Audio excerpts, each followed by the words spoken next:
আজ সন্ধ্যার টিফিনটা একটু অন্যরকম করার চেষ্টা করেছি। প্রতিদিনই তো একঘেয়েমি চা বিস্কুট চানাচুর মুড়ি এই সমস্ত খাওয়া হয়, তো আজকে করছি চিকেন পকোড়া আর ছিল পিৎজা।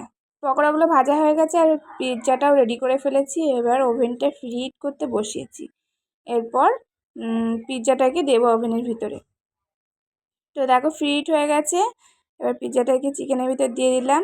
10 মিনিট মতন সময় লাগবে, তার মধ্যে আমার পিৎজাটা রেডি হয়ে যাবে। ততক্ষণ আমরা সবাই মিলে পকোড়াটা খেয়ে নেব। তো দেখো 10 মিনিট সেট করে দিলাম।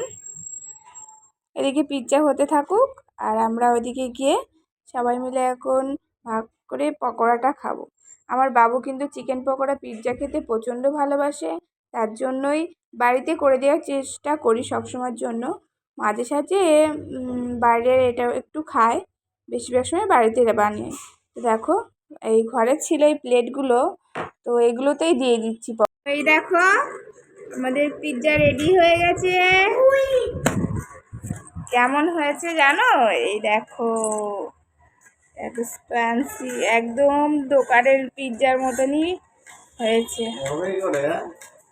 চলো এবার খেয়ে দেখা যাক কেমন টেস্ট হয়েছে।